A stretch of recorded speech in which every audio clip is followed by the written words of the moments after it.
Thank you, Mr. Chairman. Appreciate you having this hearing. Mr. Toobin, this morning on national television, you said in talking about the whistleblower complaint relative to the phone conversation the President of the United States had with the President of Ukraine and the President's conduct relative to that country, you said today's Justice Department has been corrupted. Is that an accurate representation of the statement you made this morning? Sure is. And you were making that relative to the complaint that was filed and that you guys were talking about in the, it was a group discussion on the show this morning, is that right? Yep, Okay. Have you read the Department of Justice statement relative to this matter? I have.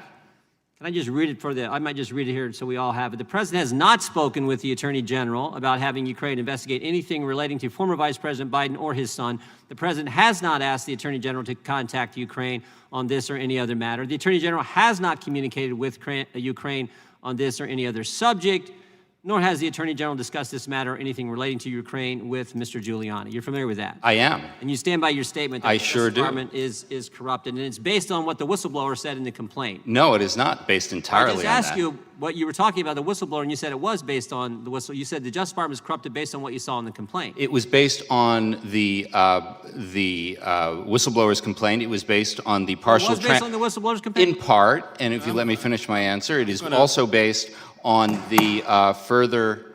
I'm going to interject here and caution my friend from Ohio that this subject is not germane to this hearing, and it's disruptive and it's disrespectful. Mr. Chairman, you've been through this process that we would have. Well, no, let me finish. Okay. It's disrespectful to the process that we would bastardize it for political purposes. It's within my discretion to allow you to continue along this line, and I'm going to do so from, I'm going to allow you to continue, but I just want to caution you that in the future, I'm not going to tolerate this kind of imposition in my subcommittee hearings. All due respect, it's entirely germane. I would like my time. You said it's 3 minutes, 35 seconds. Well, you have no right to The heck I don't. that, but I will. The heck I don't. No, you my don't. time, and it was 3:35, and I have every right to ask. The witness actually in his opening statement brought up Ukraine. I didn't. The witness said on national television the very statement I said that he said on TV, and he said he agreed that was an accurate representation of what he said. He brought up Ukraine in his opening statement. And you know I have full discretion to ask the kind of questions I want. And I need 3 minutes and 35 seconds on the clock. I'm going to restore your time. Appreciate and it. I'm going to ask you that in the future, you respect the integrity. Hold on. I want you to respect the integrity of my subcommittee hearings and not bring in this extraneous issue. Would you yield for a that question? has no. Chairman, yield for a question? That is not germane to this particular. This is the Judiciary Committee. We have a witness testifying in front of the Judiciary Committee who today on national television said the Justice Department is corrupt. If that's not relevant, tell me what is for this committee. No, this hearing is about secrecy in. That doesn't change the fact that the witness brought up Ukraine in his opening statement this morning on national television, said the Justice Department is corrupt. Mr. Jordan, if we're going to have a discourse, I'm going to need for you to listen to me just as I'm listening to you. I object to you bringing this subject into this hearing because it's not germane, but I'm going to allow you to continue. Thank you, Mr. Chairman. But I'm going to ask that in the future, you limit yourself to this hearing intruding with extraneous material such as this. And with that, I will do my best, Mr. Chairman. Well, thank you, and I'll yield you 3 minutes and 30 seconds to continue your questioning. Our witness who said this morning the Justice Department is corrupt on national television, basing that, at least in part, earlier said, basing it on the whistleblower complaint. We need to remember a few things about this whistleblower. He had no firsthand knowledge of the phone call. He wasn't on the call, but we do know one thing about this whistleblower, Mr. Toobin. He had a political bias. We learned that from the Inspector General. Inspector General told us there was indicia of arguable political bias. You know what that is? That's Washington speak for this guy hated Trump. And yet that is the basis for our witness telling us that the Justice Department is is corrupt. Let me give you a few facts. Would you like an answer? I will in a second. Let me give you a few facts just to give a little context to this. Facts that happened in the Justice Department prior to Bill Barr taking over the Justice Department. Things that happened in the Obama Justice Department. You familiar with this, Mr. Tubin? That the Obama Justice Department's FBI spied on 2 Americans associated with the presidential campaign. You familiar with that? You familiar with the fact that the Obama Justice Department's FBI opened a counterintelligence investigation on the Republican Party's presidential candidate and didn't tell the candidate they had an investigation, a counterintelligence investigation open on him?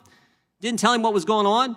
You familiar with the fact that the Obama Justice Department's FBI allowed Peter Strzok and Andy McCabe to run that investigation? Peter Strzok, the guy who said, "Don't worry, Lisa, we'll stop Trump. Trump should lose 100 million to 0. Andy McCabe. Now, this is not Jim Jordan talking. This is now the Inspector General. The Inspector General said Andy McCabe lied 3 times under oath. The Inspector General, Michael Horowitz, said that Peter Strzok should have never been allowed to head up that investigation, not because he had this bias against Clinton, or bias against Trump in favor of Clinton, I should say, but because he ran the Clinton investigation. He should have been prohibited from running that. But the Obama Justice Department allowed it to happen. The Obama Justice Department allowed the Clinton campaign paid for document, the dossier, to be used to go to a secret court, Mr. Tubin, to spy on one of the people associated with the Trump campaign. And the former FBI director leaked information through his friend to the New York Times in an effort to get a special counsel, which he was successful in doing. And finally, I would just say this. On January 6th, the Obama Justice Department went to the Trump Tower when it was President-elect Trump. January 6, 2017, they told the president-elect he was not under investigation, all the while trying to set him up as part of their Trump-Russia investigation. And again, not my words. That was in the report released just 3.5 weeks ago by the Inspector General, Michael Horowitz. And yet today, based on a whistleblower that had no firsthand knowledge, wasn't on the phone call, has a political bias against the president, you're saying this Justice Department is somehow corrupt. Well, I mean, if you want to just talk about the whistleblower, one of the extraordinary things about the whistleblower was that in the whistleblower's report, there is a summary of the phone call between the President of the United States and the President of Ukraine. And of course, as you point out, the whistleblower did not have access to the partial transcript that we've now seen. But notwithstanding the absence of firsthand access to that transcript, the whistleblower's summary of that phone call was extremely accurate, which suggests a great deal of credibility on the part of the whistleblower, wouldn't you say? How do you know it's extremely accurate? Mr. Chairman, are you kidding me? The gentleman, yes, it has expired. The gentleman's time has expired, and let me say that You got a second round? It won't be a second round on this line. Heck, it won't. No, it won't. And I want the gentleman to know that the next time he comes in, I want the gentleman, one more question for Mr. Tubin. I want the gentleman to know that the next time he comes into my subcommittee and disrupts it in this way. How is this disruptive? Because you're off topic. And so if this should happen again, I'm going to be prepared through our rules to hold you accountable. And with that, Mr. Chairman, the rules allow me to ask the questions I want to ask. The only thing disruptive here is your behavior in limiting and interrupting my question. It was my 5 minutes. You interrupted. I got one more question that I would appreciate being able to ask the witness. With that, the gentleman is no longer recognized. You said this. You said the question isn't whether members of the Trump campaign conspired with Russia to sway the 2016 elections. We already know they did. How did you know that before the report even came out? We had seen multiple indictments as well as prosecutions and convictions of people associated with Russia. But shouldn't normally someone who's heading up the Constitution Society, don't you normally wait until an investigation's over? Isn't, in this great nation, people are presumed to be innocent until proven otherwise, and you were already making a stating a finding as the head of the American Constitution Society before we even had the report by the special counsel's office. There was quite a lot of evidence already in the record, and I think the Mueller report then goes further to lay out multiple instances of contacts between Trump What's administration. interesting, you just mentioned the Mueller report. What's interesting is that same day that you said the question isn't whether the members of the Trump campaign conspired with Russia to sway the elections, we already know they did, even though we didn't know that because the report wasn't done. That same day, you wrote an op-ed. You just mentioned the Mueller report, but you wrote an op-ed that same day, March 22nd, 2019, where you said, we don't need to read the Mueller report.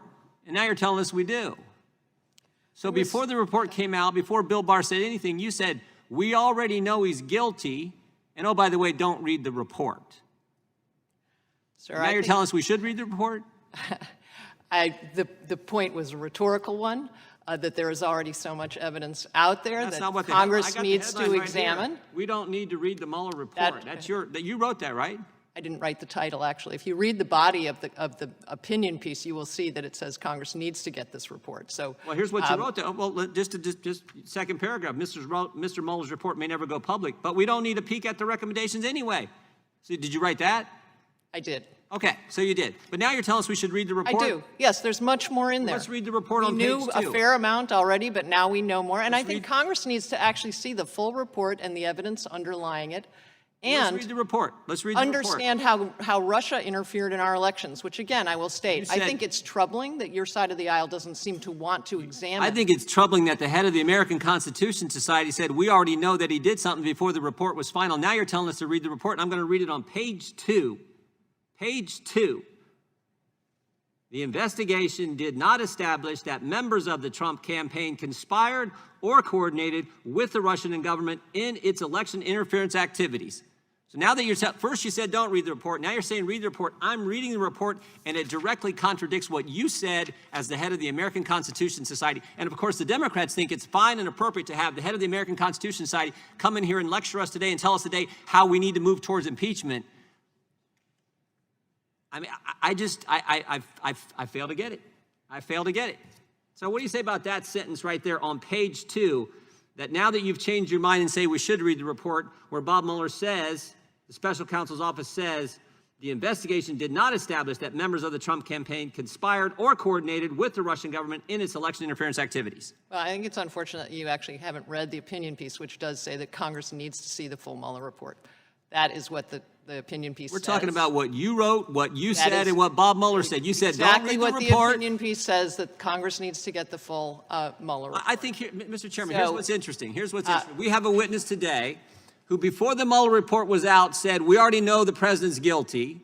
Before Bill Barr issued his first statement on the report, says, we already know he's guilty. That same day that she said those things, she writes an op-ed piece saying, don't read the Mueller report, because if you do, you'll find out what she claimed is absolutely not true. I would actually, and she's an expert witness once again, today. would recommend that you actually read the piece so that you can see what it I read says. your piece. I read the whole darn Apparently thing. not, because it does I say did that just a few Congress- minutes ago, because I remember the exchange we had a few months ago, right after Bill Barr had sent his March 24th letter, and we had a little discussion about this same fact. I can't believe the Democrats invited you back.